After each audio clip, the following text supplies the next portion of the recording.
0 but partout. C'est le score qui a sanctionné le match d'ouverture de la 3e édition de la Coupe d'Ifaï qui a opposé l'équipe de Banigbe à celle de Dagbe au stade Télésphore Couton de Tchada. Au cours des 2 parties de cette rencontre, aucune des 2 parties n'est parvenue à mettre la balle dans le filet malgré les dominations de part et d'autre. Aucune des opportunités qui s'étaient présentées n'a été saisie guère ou l'équipe de Dagbe qui a même bénéficié d'un pénalty l'a perdu également. Au total, 8 équipes provenant des 6 arrondissements que compte la commune participent à cette 3e édition de la Coupe d'Ifaï. Organisateurs et autorités communales reviennent ici sur les objectifs de cette initiative. Depuis qu'on a démarré, on a constaté que en tout cas, ce tournoi a permis de révéler à beaucoup de jeunes, de se révéler, de se montrer au grand public ce qu'ils ont, c'est-à-dire les talents au grand public sportif de la commune d'Ifaï.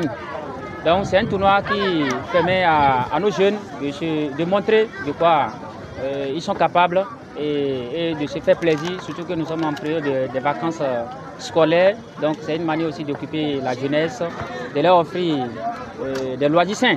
Donc on rend grâce à Dieu que tout s'est bien déroulé cet après-midi pour le match du lancement ayant opposé l'équipe de Banigbe à son homologue de Dagbe. C'est depuis 3 ans que nous avons pensé à cette initiative.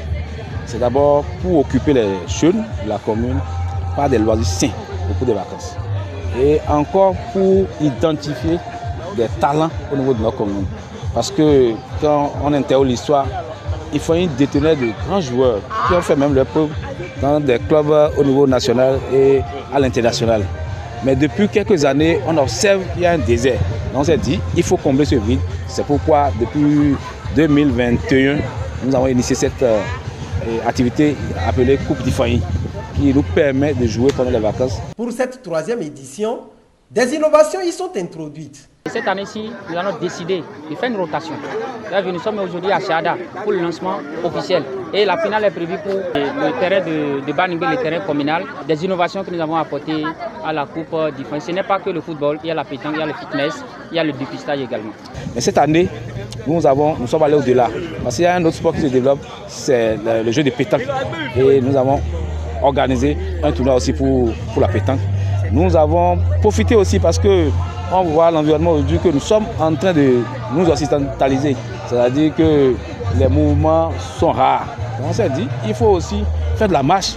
Donc dans quelques jours, à savoir le samedi prochain, nous allons faire la marche du cœur sur au moins 10 km avec tous les conseillers communaux, avec les directeurs départementaux, avec les chefs de la commune, avec toute la population. Histoire de donner le goût de la marche, le goût du sport à nos concitoyens. Ce que saluent des fans de football, cadres et invités. C'est le lieu de féliciter le maire de la commune d'Ifaï, notre papa, M. Fonko Isha, pour cette initiative louable qui met l'accent sur la solidarité, l'inclusion et, ce qui est plus important, la participation citoyenne.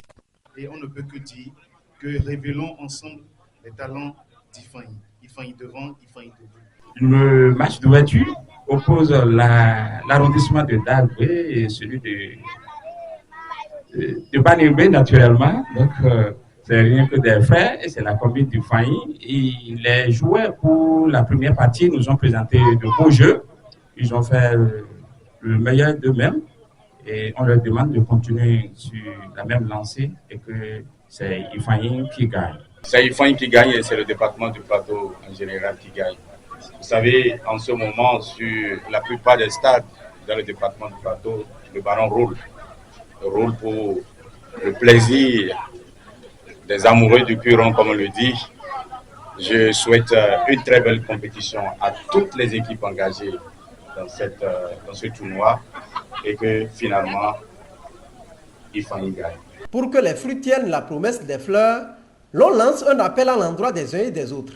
Mon message est de dire à la jeunesse d'Ifaï, surtout les joueurs et les dirigeants des différentes équipes, de continuer dans cette même lancée, c'est-à-dire dans la discipline. C'est ce que nous voulons surtout. Nous ne voulons pas assister à des cas de violence au niveau de de nos différents terrains. Même s'il y a un problème, il faut que les gens prennent patience et qu'ils ne prennent pas les voies de recours tracées par le règlement, puisque nous sommes dans un état de droit et force doit rester à la loi. Donc il faut que tout le monde se passe plaisir et qu'il n'y ait pas surtout de problèmes sur nos différents terrains. C'est notre chose et nous devons prendre ça au sérieux et participer pour qu'on puisse révéler les talents, les jeunes talents et marcher pour qu'on puisse préserver notre santé. Parce qu'aujourd'hui, il y a plusieurs maladies qui ne sont pas transmissibles et ce n'est pas nos comportements que nous contractons du moins ces maladies. Donc nous mangeons mal et nous bougeons moins. Rappelons que la finale de la 3e édition de la Coupe d'Ifeanyi est prévue pour le samedi 17 août 2024 à Banigbe.